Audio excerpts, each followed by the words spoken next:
Et de cette situation au Burkina Faso, on continue à en parler avec Newton Ahmed Barry. Bonsoir. Bonsoir. Vous êtes journaliste et ancien président de la commission électorale burkinabé. Que sait-on de plus sur cet obus tombé mercredi dans la cour de la télévision publique près de la présidence? Sur l'obus lui-même, on ne sait pas. On pense plutôt que c'est une roquette qui serait tombée donc, dans l'enceinte de la télévision, ou en tout cas qui serait tombée non loin avec des effets qui ont été ressentis au sein de la télévision nationale. On n'en sait pas beaucoup, sauf ce que l'on sait ensuite, c'est qu'il y a, en tout cas, ça a créé une situation inhabituelle d'un président qu'on ne voit plus depuis, et puis évidemment aussi beaucoup de questionnements avec beaucoup d'allégations sur des exfiltrations, avec des points de chute alignés en cascade. Mais le président est quand même apparu 2 jours après. Pourquoi? Oui, dans un premier temps, parce que pendant près de 24 et 48 heures, on a perdu un peu de ses traces.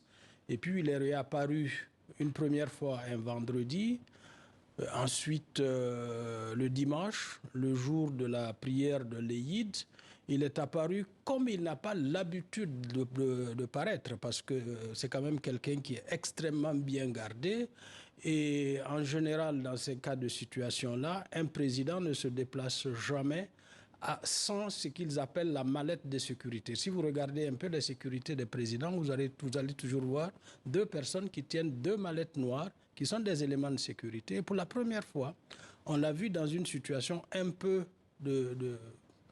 dirais-je, un peu furtive, parce que c'est quand même une prière dans un endroit qui n'est pas officiel. Mais qu'est-ce que ça veut dire alors, selon vous, qu'il n'ait pas ces mallettes de part et d'autre? Oui, ça interroge, tout ça interroge évidemment sur la nouvelle situation et sur évidemment les incidents que l'éclatement de la roquette a créé aujourd'hui à Ouagadougou, qui met le pays dans une sorte d'expectative aujourd'hui et de questionnement.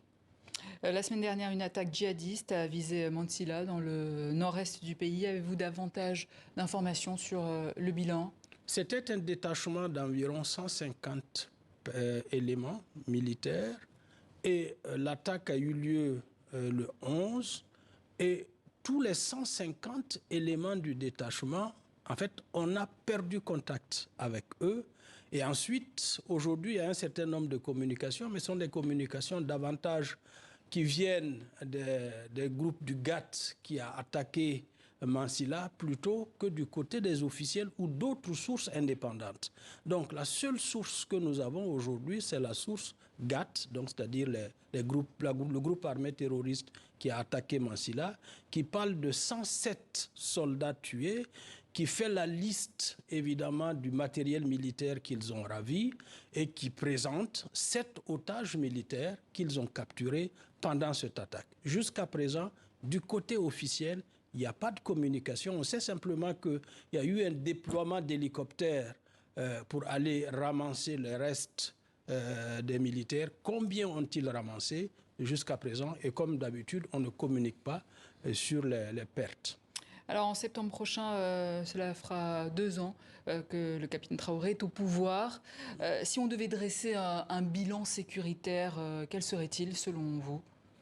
Mansilla est, à mon avis, la réponse la plus appropriée à la question. C'est-à-dire que 2 ans bientôt, on se rend compte que finalement, on n'a pas bougé d'un iota par rapport à septembre 2022, parce que des attaques de plus en plus hardies, de plus en plus meurtrières se produisent toujours. Et l'armée, le pouvoir n'a pas, hélas, pu reprendre les territoires qui étaient sous contrôle. Et jusqu'à présent, à la veille, évidemment, nous sommes en saison d'hivernage, les pluies vont commencer à tomber, des paysans continuent à quitter leur village et ceux qui avaient quitté n'auront pas la chance de retourner cette année encore pour cultiver. Le ministre russe des Affaires étrangères était à Ouagadougou début juin. Il a dit que le nombre d'instructeurs russes allait augmenter. Qui sont les nouveaux alliés du Burkina Faso? Les Russes, bien sûr, ce sont aujourd'hui la coopération burkinabé a changé du tout au tout depuis septembre 2022. Et le principal allié burkinabé aujourd'hui, c'est la Russie. Et on a vu ces derniers jours, dans la confusion que nous avons, plusieurs avions russes atterrir. On dit qu'ils venaient de Gao, transportant, dit-on, des mercenaires russes. Donc évidemment, est-ce que c'est ceux-là les instructeurs que Lavrov avait annoncés, ou bien à situation exceptionnelle, ils ont dû amener des troupes exceptionnelles dans le cas de la situation qui prévaut. Et qu'en est-il des Turcs? Les Turcs davantage par rapport plutôt à l'armement militaire et notamment les drones. Mais pour l'instant, ils n'y sont pas physiquement comme le sont les Russes. Comment jugez-vous la situation de la liberté d'expression? On a vu l'arrestation notamment de l'avocat Guy Hervé Cam pour complot contre la sûreté de l'État. Mais c'est pour cela que les Burkinabés sont bien malheureux aujourd'hui. Il y a 2 ans en arrière, cette situation, c'est les médias burkinabés qui l'auraient décortiquée et les Burkinabés se seraient informés auprès de leurs médias. Aujourd'hui, ils ne peuvent plus s'informer auprès de leurs médias. Il faut qu'ils recourent aux médias internationaux qu'ils ne voient pas, mais qu'ils peuvent parfois incidemment consulter sur les réseaux sociaux. TV5 est toujours diffusé au Burkina Faso à présent. J'espère bien. Newton Ahmed Barry, merci. Je rappelle que vous êtes journaliste et ancien président de la commission électorale burkinabé. Merci.